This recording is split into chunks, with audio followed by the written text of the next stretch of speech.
Halo sahabatku seperjuangan. Mengulas tentang sejarah memang selalu menarik perhatian banyak orang. Selain itu, sejarah juga sangat identik dengan seorang raja ataupun ratu pada masa tersebut.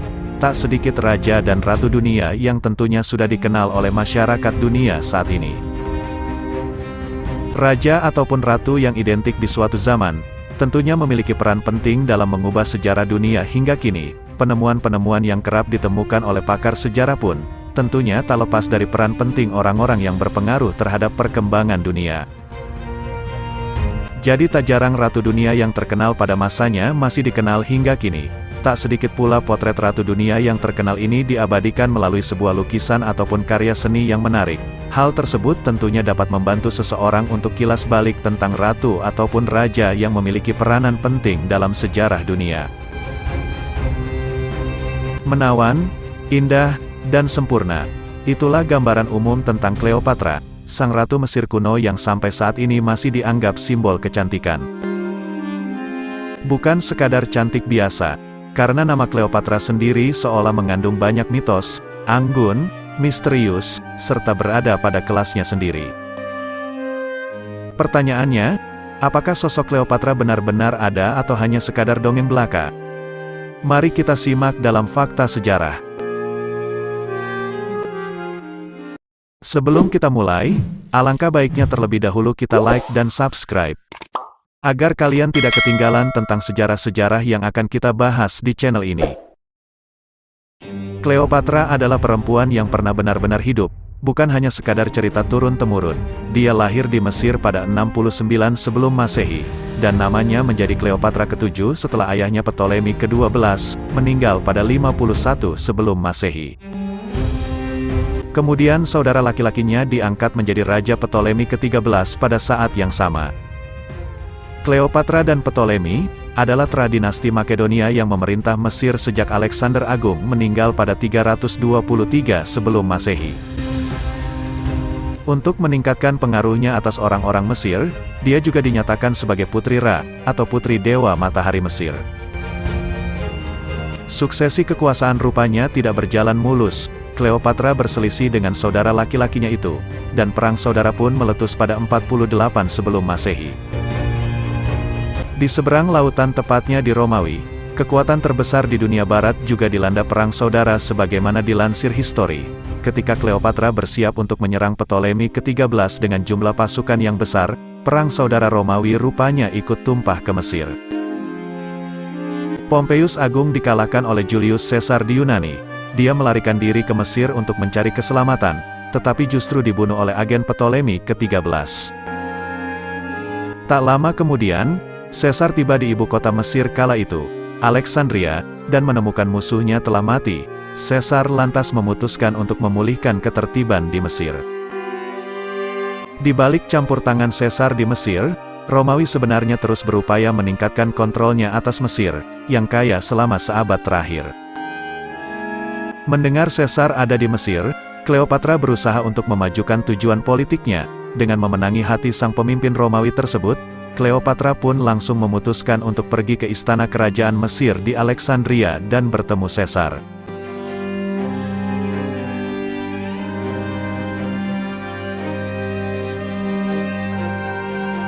Terpikat oleh kecantikan Cleopatra. Caesar terpikat oleh kecantikan Cleopatra, sehingga dia sepakat untuk menengahi perang saudara di Mesir atas nama Cleopatra.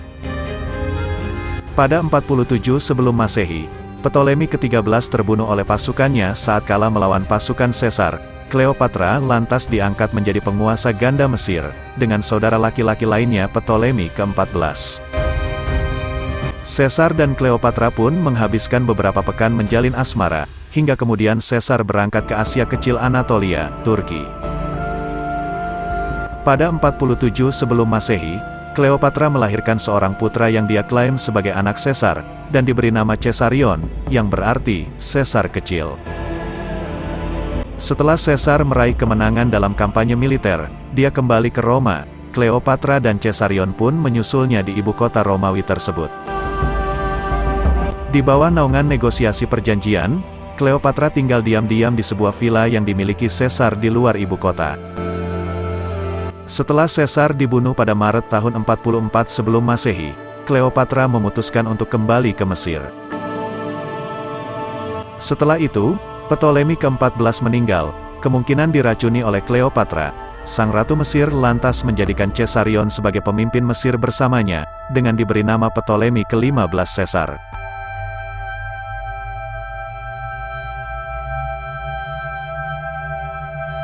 Tiga serangkai. Dengan dibunuhnya Caesar, Romawi kembali jatuh ke dalam perang saudara, yang untuk sementara diselesaikan pada 43 sebelum Masehi, melalui pembentukan triumvirat alias tiga serangkai. Tiga serangkai tersebut terdiri atas keponakan Caesar dan pewaris terpilih, yakni Gaius Octavius, seorang jenderal yang kuat bernama Mark Antony, dan seorang negarawan Romawi yakni Lepidus.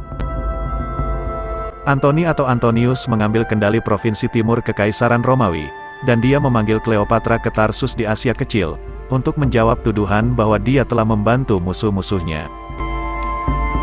Pada 41 sebelum Masehi, Cleopatra berusaha merayu Antony. Dia tiba di Tarsus dengan sebuah kapal yang megah dan berpakaian seperti Venus, atau dewa cinta Romawi. Usaha Cleopatra tersebut berhasil. Antony mau pergi bersama Cleopatra ke Alexandria, di mana mereka menghabiskan musim dingin dalam pesta pora. Pada 40 sebelum Masehi, Antonius kembali ke Roma dan menikahi saudara perempuan Octavius, yaitu Octavia, sebagai upaya untuk memperbaiki aliansi yang tegang dengan Octavius.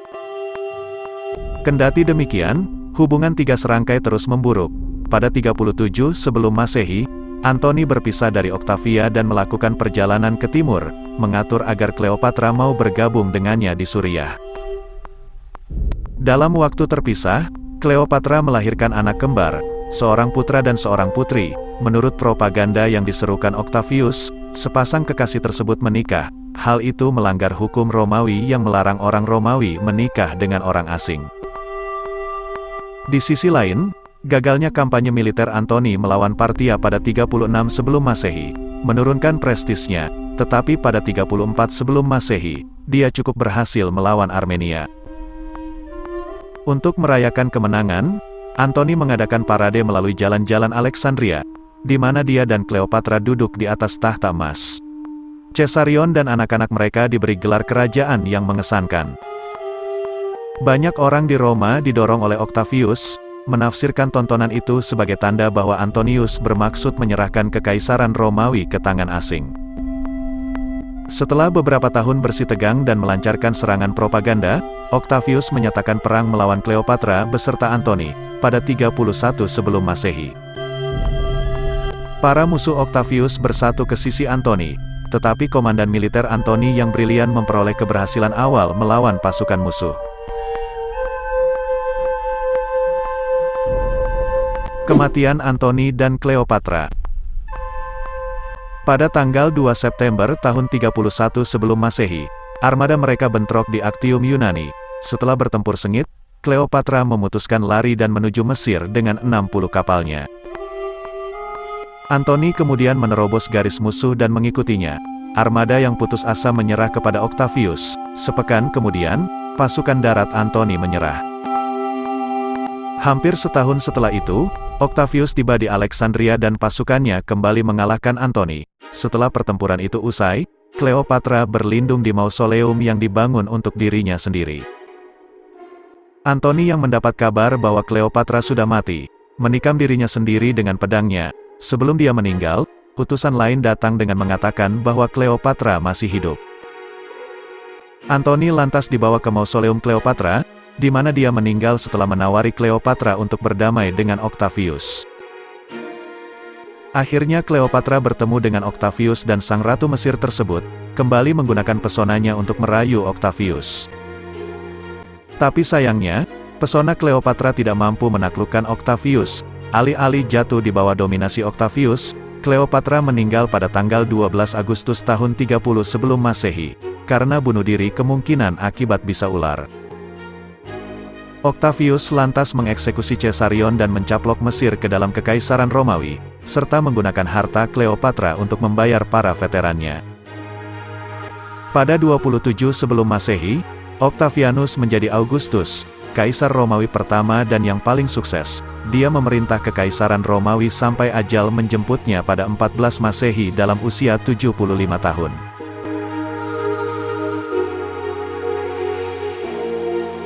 Baiklah, video kali ini, saya akhiri sampai di sini dulu ya.